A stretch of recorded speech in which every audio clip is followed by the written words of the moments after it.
Here's our September layout. That's part of our big chippy. And I chose this layout because I really wanted to use the ring here. This ring has, I believe, 12 different slots where you could actually put photos, but I cover some up. So this layout, yeah, let's see how many photos we're actually gonna need if you purchase this layout. We've got the 7 that are right here. And let's see, 8, 9, 10, 11, 12, 13, 14, 15, 16, 17. You're gonna get 17 photos that you can actually see on this layout, which is pretty cool. So when I did this one, I chose this blueprint for this actual big chippy.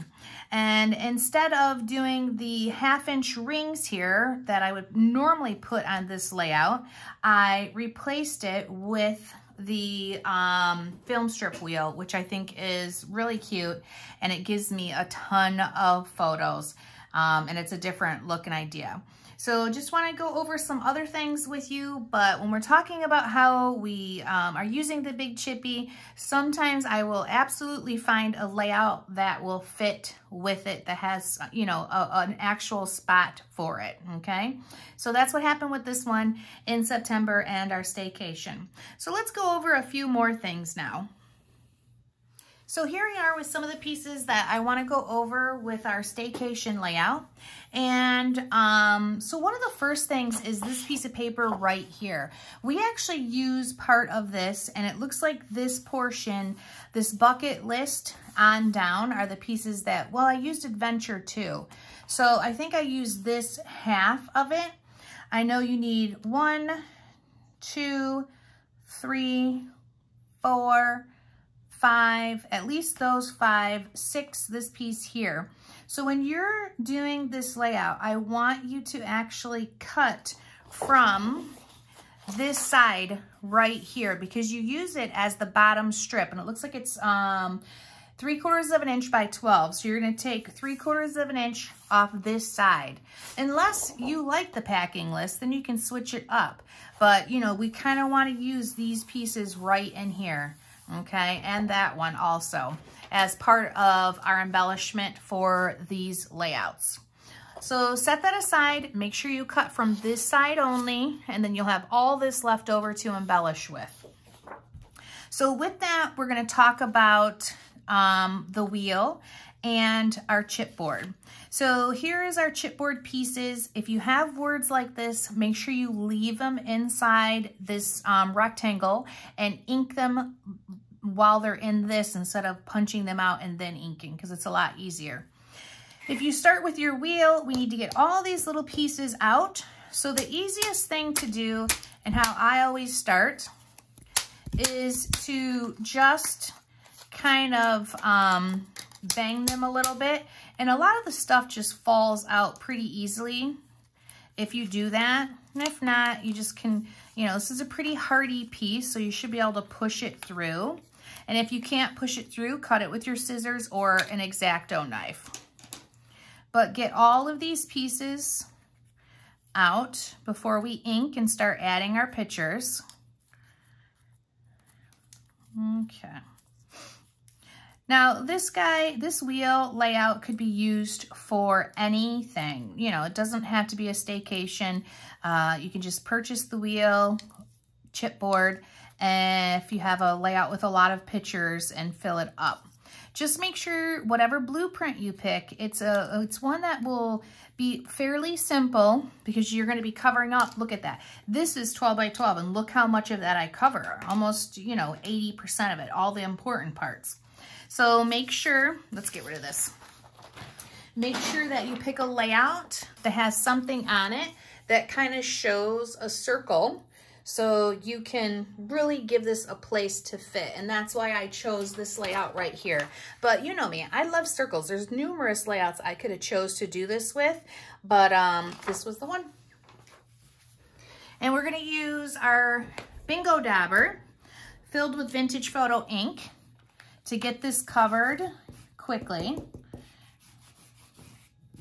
If you don't have the dauber, you can get one. We sell the daubers at the store with the refill ink. I really recommend it if you're going to be a customer that uses the chipboard and buys the kits. This is just the easiest fastest way to do it.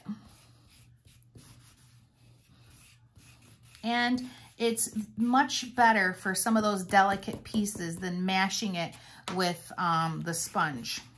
Now, I love the sponge for the pictures and things like that. Or not pictures, I'm sorry. For the photo mats and the embellishments. But to cover the chipboard, this is where it's at. Sometimes I do use this to go over a few pieces, as long as I'm not gonna mangle the chipboard. Or I do them all twice. And that looks pretty good. There's some lighter spots, but that's not a huge deal. It's mostly consistent. There we go. And then set that aside for a minute.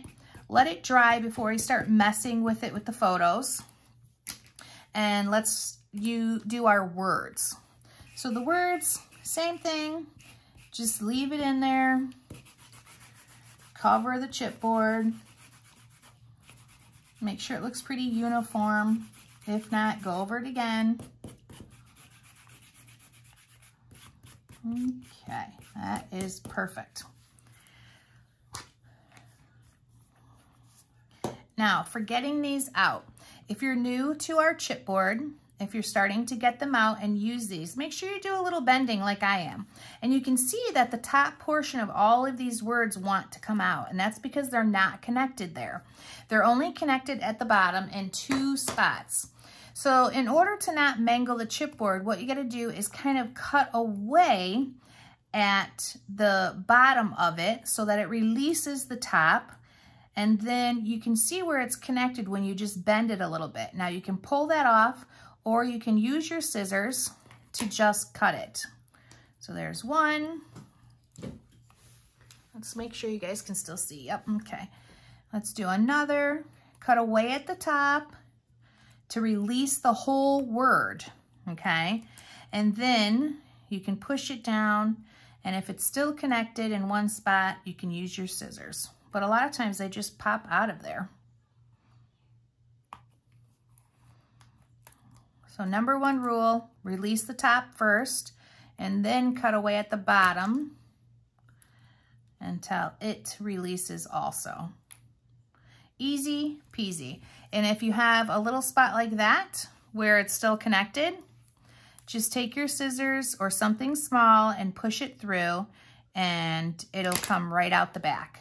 All right, I'm gonna set that aside and go back to our wheel. Okay, get this out of the way. Now my wheel is still not dry, but that's not a big deal. Just make sure you don't touch your pictures and don't touch your paper. Don't make a big mess with this thing.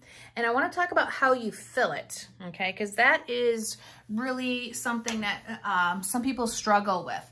So with this, on my actual finished layout for the Staycation, I have it filled with blue solid paper. You're not going to do that. You're not going to fill it with any paper. You're only going to fill it with pictures, and you only want it in these spots. So if you would like to trace and cut, you can. That is absolutely not something I do. I do not like to do double work. So this is, oh my God, look how long ago this was. I don't know if anybody can see what I'm working on, but that right there, I believe, was a, what was this layout? Eastern Market. Yes, this is an Eastern layout market that, layout that I was working on. Eastern Market layout, sorry, when we went away. So these are 2x3 photos, which really are really nice when you're trying to put them in such a small spot like this. I would definitely recommend the 2x3 photos. I'm only going to do a few, and I want you to know up and down. So if I was you, I would probably take this thing and I would go, okay, this is up and this is going to be down. So up is going to be at the top of my page, down is going to be at the bottom of my page. So I know that this doesn't get all crazy and kittywampus, because you really want you want all of your pictures to be straight. What I would not do is have me going sideways. What's the point of that? If I know that that's up, then I can kind of have me in there the right way. I don't have to be sideways. I actually could be like that too. So you really, you see what I'm saying? So it's not sideways, that type of thing. But definitely don't put me down here where I'm upside down, when you could know that that's the top of yours, and you could put me like that, and I don't look crazy on this layout, which I think is great actually. That's a good one. Now, I would recommend that you start at the top so you don't get all, confused about how the picture should lay. So that's what we're going to do. Let's work through this. And I'm not even sure what this is a picture of. I just had these laying around. So that's what we're going to start with, the barn restaurant. I mean, I know what they're of. And I'm going to put adhesive on the 4 sides. And then I'm going to take this and make sure it's straight up and down and it looks nice.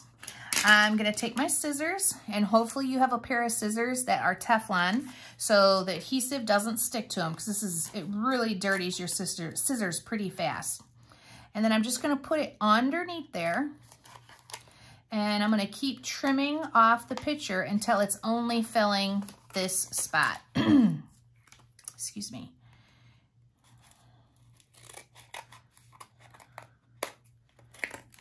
Okay.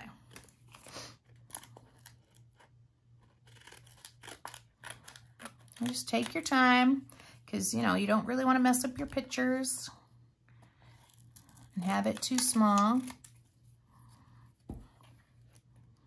And you don't want it inside these little film strip holes either. You want it gone.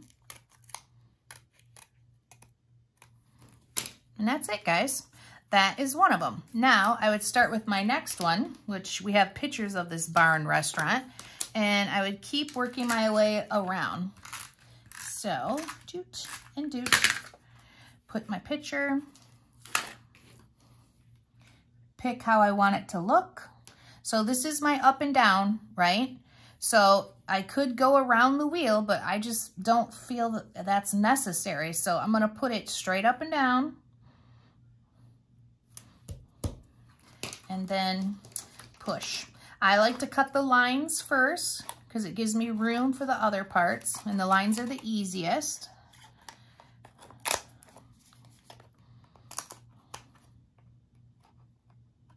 And it gets easier every picture you add, because you could have the picture overlapping this, but who cares, because it's already covered up.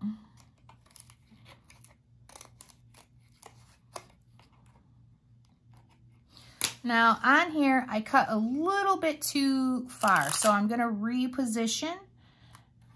A little bit and start again. So try to cut the excess off so it's easier to handle.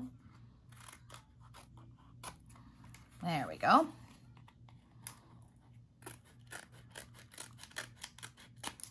Perfect.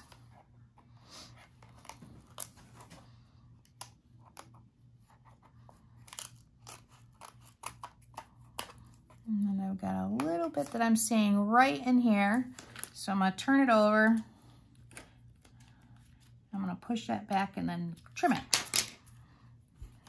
And that is picture number 2. So let's do one more together so we really understand. So we're going to do this one here. Okay. God, that looks forever ago. My goodness.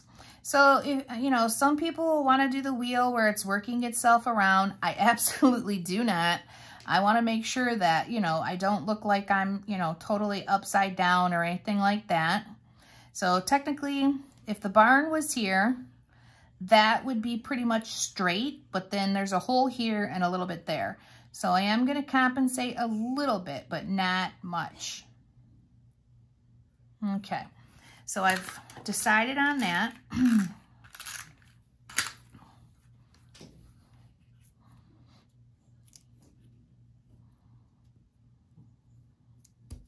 Perfect.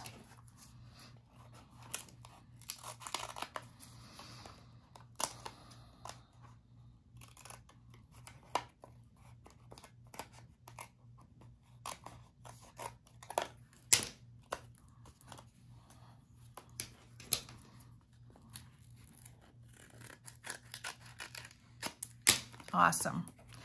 Okay, ladies, that is it. I'm super excited about this one.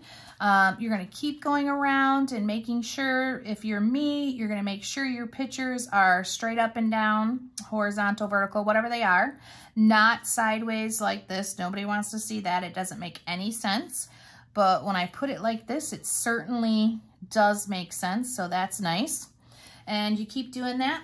Now, if you have bigger photos, you definitely, I didn't talk about this yet, but if you have bigger photos, you're definitely not gonna get this all in here. So you're gonna have to shrink them down to 2x3s, or you're gonna have to highlight just one thing.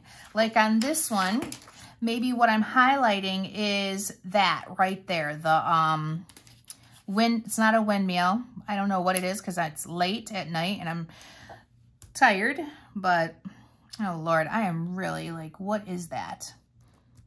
I don't know. Can't think of it. But you guys get it. You understand what I'm trying to do. Keep everything nice and straight and visual. Remember, if you're doing this actual layout, you're not going to see like at least these two right here. So don't put anything in those. But one more needs to go here and then you'll fill around. Those two will be empty. I hope this helps everybody. And if you have any questions, let me know.